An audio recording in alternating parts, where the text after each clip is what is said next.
प्रिय व्यूअर्स, दृष्टि आईएएस के नए प्रोग्राम प्रीलिम्स प्रैक्टिस क्विज में हम यूपीएससी और अलग अलग स्टेट पीसीएस की प्रारंभिक परीक्षाओं में पूछे गए सवालों को विश्लेषण के साथ हल करेंगे। जानकारी के साथ साथ सही उत्तर का चयन करते समय कौन से ट्रिक कारगर साबित होते हैं उन्हें भी सीखेंगे। विकल्पों की छंटनी करना, बुनियादी अवधारणा को समझना, तथ्यों और अतिवादी व विशेष शब्दों पर ध्यान देने का अभ्यास करने की भी कोशिश करेंगे। इस कार्यक्रम के तहत हम हर एपिसोड में 5 सवालों को हल करेंगे। टीम दृष्टि द्वारा हाल ही में लॉन्च की गई प्रीलिम्स प्रैक्टिस सीरीज नामक पुस्तक श्रृंखला को आधार बनाइए। इसमें यूपीएससी समेत विभिन्न प्रारंभिक परीक्षाओं में पूछे गए करीब 8 से 10 हजार प्रश्नों का संकलन, उत्तर व विश्लेषण के साथ तैयार किया गया है। इस सीरीज की कुछ किताबें मार्केट में आ चुकी हैं और कुछ आने वाले समय में आएंगी। तो मुझे उम्मीद है कि आप सबने 2018 के क्वेश्चंस को अपने सामने रख लिया होगा। 2018 में जो सवाल पूछे गए थे उन्हें अपने सामने रखिए ताकि इस सेशन में आपको सवाल और उनके जवाब अच्छे से समझ में आए। तो चलिए सेशन 7 की शुरुआत करते हैं। भारतीय इतिहास और राष्ट्रीय आंदोलन। आज के सेशन में इतिहास से जुड़े 4 प्रश्न होंगे, जबकि एक प्रश्न कला और संस्कृति से भी हम डिस्कस करेंगे। तो चलिए पहला सवाल देखें। 1920 में निम्नलिखित में से किसने अपना नाम परिवर्तित कर स्वराज्य सभा रख लिया? ऑप्शंस हैं all India Home Rule league, Hindu Mahasabha, south Indian liberal federation, the servants of India society. सही उत्तर है ऑप्शन ए यानी all India Home Rule league. राष्ट्रीय आंदोलन के संबंध में होम रूल लीग आंदोलन बहुत महत्व रखता है। यह आंदोलन प्रथम विश्व युद्ध के खिलाफ एक रिएक्शन था। लीग बनने से पहले Bal Gangadhar Tilak, Annie Besant, G S. Khaparde, sir S. Subramaniam Iyer, Joseph Baptista और मोहम्मद अली जिन्ना जैसे कुछ बड़े नेताओं ने डिसाइड किया कि कांग्रेस के अलावा देश में एक ऐसे गठबंधन की दरकार है जो साल भर काम करे। सभी ने स्वशासन पर जोर दिया। कई दिनों तक तिलक और बेसेंट साथ रहे, लेकिन बाद में दोनों ने अपना अपना रास्ता चुना। 1915-16 में देश में 2 होम रूल लीग की स्थापना हुई। एक तो तिलक की इंडियन होम रूल लीग और दूसरी बेसेंट की All India Home Rule League. Tilak के मुकाबले बेसेंट की लीग बहुत बड़ी थी। देश भर में ज्यादातर उसकी शाखाएं थीं, जबकि तिलक की लीग महाराष्ट्र और कर्नाटक, मध्य प्रांत और बरार तक सीमित थी। अलग अलग वजहों से 1919 तक आते आते all India Home Rule league कमजोर पड़ने लगी और बाद में यह कांग्रेस का हिस्सा बन गई।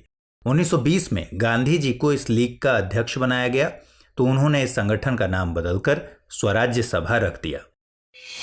तो इस तरह इस प्रश्न का सही जवाब है ऑप्शन ए यानी all India Home Rule league. चलिए अब दूसरा सवाल देखते हैं।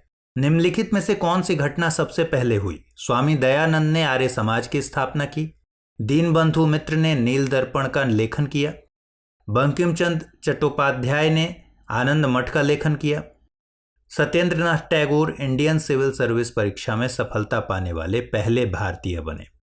सवाल पूछ रहा है कि इनमें से कौन सी घटना सबसे पहले हुई। इसका सही जवाब है ऑप्शन बी, यानी इनमें सबसे पहले नील दर्पण का लेखन हुआ 1858-59 के करीब। अब आइए एक्सप्लेनेशन के जरिए इसको देखते हैं। फैक्ट बेस्ड इस क्वेश्चन को हमें पूरी जानकारी होने के बाद ही अटेम्प्ट करना चाहिए। ठीक है, तो चारों विकल्पों को एक एक कर देख लेते हैं। आर्य समाज की स्थापना 1875 में हुई थी बॉम्बे में। स्वामी दयानंद इसके संस्थापक थे। स्वामी दयानंद सरस्वती धार्मिक अनुष्ठान ब्राह्मणवाद के घोर विरोधी थे। दयानंद सरस्वती ने वेदों की ओर लौटों पर बहुत अधिक जोर दिया। नील विद्रोह के बारे में बताने के लिए 1858-59 में दीनबंधु मित्र ने नील दर्पण का लेखन किया था। पूर्वी भारत में अंग्रेजों के खिलाफ हुए सन्यासी विद्रोह की घटना पर 1882 में बंकिम चंद्र चट्टोपाध्याय ने आनंद मठ की रचना की। इसी लेख से हमें वंदे मातरम गीत मिला। और सबसे आखिरी विकल्प 1863 में सत्येंद्रनाथ टैगोर ने इंडियन सिविल सर्विस परीक्षा में सफलता हासिल की थी। यह सफलता पाने वाले वे पहले भारतीय थे। तो इन चारों के टाइमलाइन को देखेंगे तो सही विकल्प जो निकलेगा वो है ऑप्शन बी। इन चारों विकल्पों में सबसे पहले नील दर्पण का लेखन हुआ। तीसरा क्वेश्चन, भारत में औपनिवेशिक शासन के दौरान शैक्षणिक संस्थाओं के संदर्भ में निम्नलिखित युग्म पर विचार कीजिए। एक तरफ दिया गया है संस्थान और दूसरी तरफ है संस्थापक। पहला है बनारस का Sanskrit College, William Jones, Calcutta Madrasa, Warren Hastings, Fort William College, Arthur Wellesley. सवाल यह है कि उपर्युक्त युग्मों में से कौन सा या से सही सुमेलित है या है। ऑप्शंस दिए गए हैं 1 और 2, केवल 2, 1 और 3 या फिर केवल 3। सही जवाब है केवल 2, यानी कलकत्ता मदरसा वॉरेन हेस्टिंग्स। अब आइए एक्सप्लेनेशन देखते हैं। ऐसे सवाल कुछ टफ नेचर के होते हैं क्योंकि हमें कम से कम 2 फैक्ट के बारे में सही जानकारी होनी ही चाहिए। एक ही साल में इतिहास खंड में आए सवालों में ये तीसरा सवाल है जो औपनिवेशिक काल में शिक्षा के विकास से पूछा गया है। इस सवाल से जुड़ी कुछ जानकारियां हम पिछले सेशंस में दे चुके हैं, फिर भी यहां एक बार और रिपीट कर लेते हैं। अंग्रेजों ने अपने शासनकाल के शुरुआती 60 सालों में शिक्षा के नजरिए से कुछ काम किए। मुस्लिम लॉ की पढ़ाई के लिए 1781 में वॉरेन हेस्टिंग्स ने कलकत्ता मदरसा की स्थापना की थी। इसके बाद 1791 में बनारस में संस्कृत कॉलेज की स्थापना जोनाथन डंकन ने की थी, न कि विलियम जोन्स ने। इसलिए पहला युग्म गलत हो जाता है। इसे हिंदू लॉ और दर्शन के लिए स्थापित किया गया था। अंग्रेजों को जब महसूस हुआ कि भारत में विविधता बहुत ज़्यादा है और प्रशासन तभी अच्छे से चल सकेगा जब हमारे सिविल सर्वेंट्स यहाँ की भाषाओं परंपराओं को बखूबी जानने लगे, समझने लगे। इसके लिए साल 1800 में फोर्ट विलियम कॉलेज की स्थापना रिचर्ड वेलेजली ने करवाई थी, न कि आर्थर वेलेजली ने। तो इस तरह इस प्रश्न का सही जवाब है ऑप्शन बी। चौथा सवाल, निम्नलिखित घटनाओं पर विचार कीजिए। भारत के किसी राज्य में सर्वप्रथम लोकतांत्रिक रूप से चुनी गई कोई साम्यवादी दल की सरकार। दूसरा कथन है भारत का उस समय का सबसे बड़ा bank imperial bank of India, जिसका नाम बदलकर भारतीय स्टेट बैंक रखा गया। तीसरी घटना है एयर इंडिया का राष्ट्रीयकरण किया गया और यह राष्ट्रीय वाहक बन गया। चौथी घटना है गोवा स्वतंत्र भारत का अंग बन गया। सवाल यह है कि निम्नलिखित में से कौन सा उपर्युक्त घटनाओं का सही कालानुक्रम है। 4 1 2 3, 3 2 1 4 इस तरह से दिया हुआ है। सही आंसर है ऑप्शन बी, यानी पहले एयर इंडिया का राष्ट्रीयकरण हुआ, फिर इंपीरियल बैंक ऑफ इंडिया का नाम बदला गया, इसके बाद किसी राज्य में पहली बार साम्यवादी दल की सरकार चुनी गई और आखिर में गोवा भारत का अंग बना। तो इस तरह के सवाल में घटनाएं कब कब हुई ये पता होना चाहिए। तो आइए इस पर नज़र डाल लेते हैं। 2017 में द हिंदू के एक आर्टिकल में आज़ादी से लेकर 2017 तक की महत्वपूर्ण घटनाओं का क्रम दिया गया था। तो स्वाभाविक सी बात है कि सिविल सेवा के प्री और मेंस दोनों एग्जाम में दैनिक अखबारों पर बहुत जोर दिया जाता है। इसलिए सिविल सेवा क्वालिफाई करने के लिए अखबारों के आर्टिकल का विश्लेषण कर अध्ययन जरूरी होता है। सवाल में पूछी गई सभी घटनाएं बहुत करीबी समय में यानी 1-2 वर्ष के अंतराल के बाद हुई हैं, इसलिए सॉल्व करते समय सावधानी बरतना सही है। तो दोस्तों यहाँ हमने कम से कम 2 घटनाओं के बारे में पता होना ज़रूरी हो जाता है। क्योंकि घटनाओं के क्रम को थोड़ा कठिन सेट करके बनाया गया है। बहरहाल आपको बता दें कि ऐसे सवालों में हम सबसे पहले ऐसी घटना को ढूंढते हैं जिस पर आप श्योर हों कि बाकी के 3 से पहले यही हुई है, तब हम आगे बढ़ सकते हैं। लेकिन फिर भी हमें कम से कम 2 के बारे में पता होना ही चाहिए। इन सब में सबसे पहले एयर इंडिया का राष्ट्रीयकरण हुआ। सरकार ने यह फैसला 1953 में लिया था।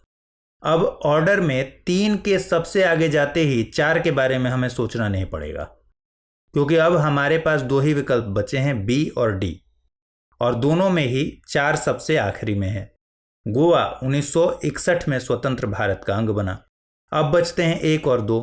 इनमें से पहले क्या हुआ? तो बता दें कि 1955 में इंपीरियल बैंक ऑफ इंडिया का नाम बदलकर स्टेट बैंक ऑफ इंडिया रख दिया गया, जबकि 1957 में केरल में पहली बार लोकतांत्रिक तरीके से किसी साम्यवादी दल की सरकार बनी। इसलिए सही क्रम है 3 2 1 4। अब 5वां सवाल कला और संस्कृति से। निम्नलिखित युग्मों पर विचार कीजिए। एक तरफ है परंपरा और दूसरे तरफ दिया गया है राज्य। परंपरा में पहला चपचार कुट त्योहार, राज्य मिजोरम। दूसरा है खोंगजोम परबा गाथा गीत, राज्य मणिपुर। और तीसरा है थांगटा नृत्य, सिक्किम। सवाल यह है कि उपर्युक्त युग्मों में से कौन सा या से सही सुमेलित है या है। ऑप्शंस हैं केवल एक, एक और दो, केवल तीन या फिर दो और तीन। सही उत्तर इसका है कि एक और दो, यानी ऑप्शन बी सही है। विश्लेषण देखें। यूपीएससी कला एवं संस्कृति से संबंधित खंडों, नृत्य, संगीत, त्योहार, वाद्य यंत्र, नृतक, संगीतज्ञ इत्यादि से जुड़े सवाल हमेशा से पूछते आई है। इनसे जुड़े सवाल तभी पूछे जाते हैं जब यह किसी न किसी तरह खबरों का हिस्सा रहे हों। तो आइए इस सवाल में पूछी गई परंपराओं को एक एक कर देखते हैं। हमारा पहला युग्म यह है कि चपचार कूट त्योहार का संबंध मिजोरम राज्य से है। दरअसल मार्च 2018 में बिजनेस स्टैंडर्ड में एक खबर छपी थी कि चपचार कूट festival celebrated with cultural fervour across Mizoram, यानी कि चपचार कूट त्योहार को पूरे मिजोरम में सांस्कृतिक उत्साह के साथ मनाया गया। NIOS की किताब में एक लिस्ट दी गई है कि किस महीने में कौन सा त्योहार और मेला मनाया जाता है और वह किस राज्य से संबंधित है। इस लिस्ट को देखने से पता चलता है कि चपचार कूट त्योहार को मिजोरम राज्य में मार्च के महीने में मनाया जाता है। अब आते हैं दूसरे युग्म पर, जिसमें दिया गया है खोंगजोम परबा गाथा गीत का संबंध मणिपुर से है। तो दोस्तों, अतुल्य भारत की वेबसाइट और 2015 में द हिंदू में वॉर इन वर्ड्स नामक छपी एक खबर में इसके बारे में विस्तार से दिया गया है। खोंगजोम पर्व मणिपुर की एक पारंपरिक संगीत कला है जिसमें ढोलक या ढोल की आवाज के साथ गाथा गीत शामिल होता है। यह पर्व अप्रैल 1891 में ब्रिटिश साम्राज्य के खिलाफ मणिपुर के लोगों द्वारा लड़ी गई खोंगजोम की वीरता की कहानियों को कला के रूप में दर्शाता है। खोंगजोम पर्व मणिपुर के सबसे लोकप्रिय संगीत कला रूपों में से एक है और देशभक्ति और राष्ट्रवाद की भावना को प्रेरित करता है।